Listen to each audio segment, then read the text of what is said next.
8 बरसें गई बीती गौतम, क्या याद न मेरी आवे, याद न मेरी आई मेरे गौतम, याद न मेरी आई। और यशोधरा महलन में अजुबा रही है, रुदन मचाई।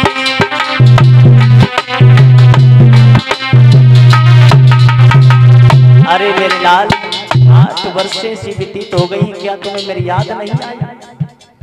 जिसने तुम्हें पाला, जिस माँ ने तुम्हें पाल करके बड़ा किया, क्या तुम्हें उसकी याद नहीं आई मेरे कुंवर? पारो छोड़ के मैया मरी गई, तुम्हें बाकी दया न आई। पारो छोड़ के मैया मरी गई, बाकी दया न आई। प्रजापति मैया ने तुमके पालो तो अवतारी।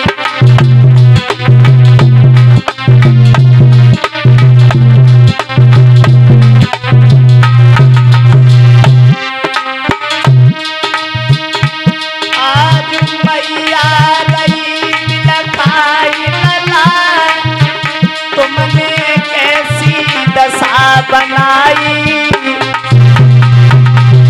मेरे लाल मैया रही बतलाई, तुम्हारी तुमने कैसी दशा बनाई।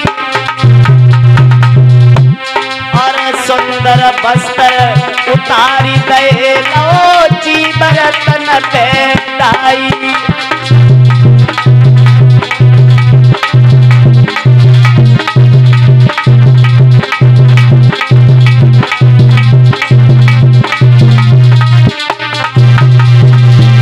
मेरे कुंवर, तुमने राजसी वस्त्र उतार दिए हैं, ये कैसा भेष बना लिया है तुमने?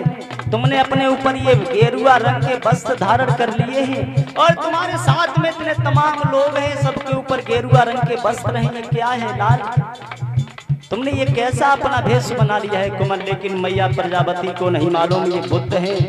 बुद्ध सारे संसार को समान मानते हैं, सारा जहान उनके लिए एक समान है, क्योंकि बुद्ध को समदर्शी भी कहा गया था। अरे बार बार वो प्रजापति गौतम को रही समझाई। बार बार वो प्रजापति गौतम को रही समझाई। और 8 बरसे बीत गई, मैया दी हमारी आई।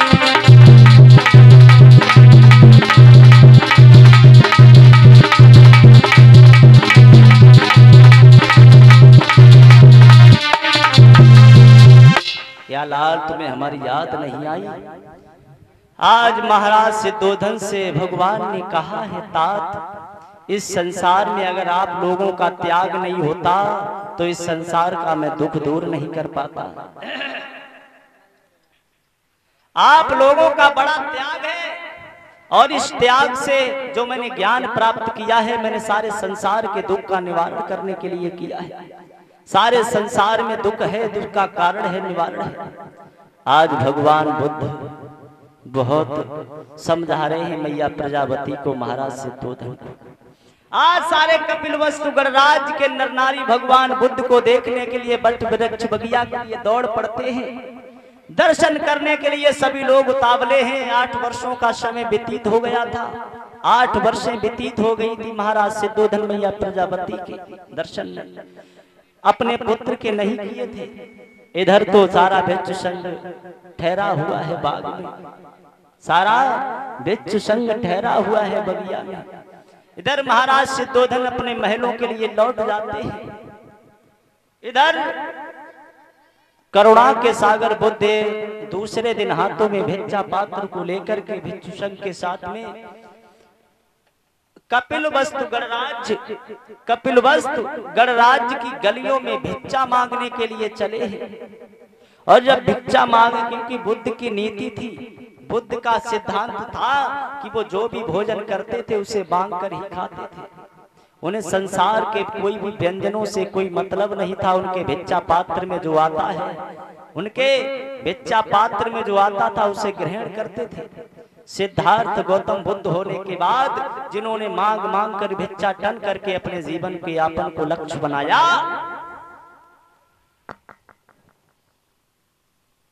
और जब भिक्षा मांगने के लिए चले हैं, ऐसा ही नहीं कि जे तो मांगता द्वारे द्वारे,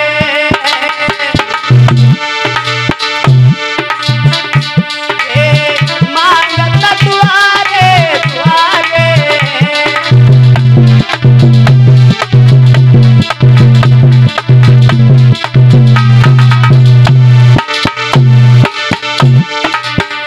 अब सुनियो बच्चा तू हमारे, अब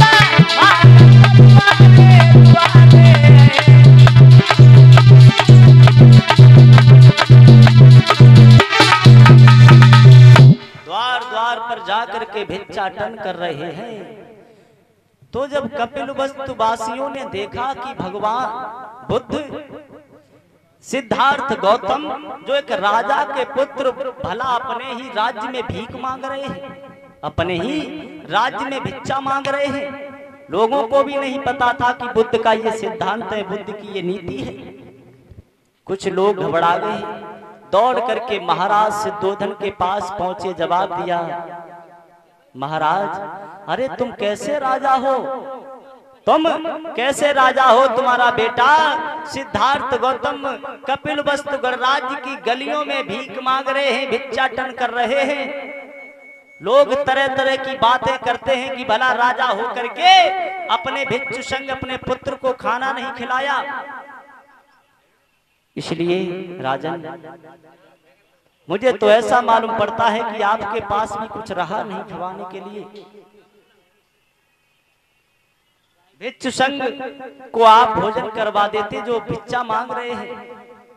ऐसा ही नहीं,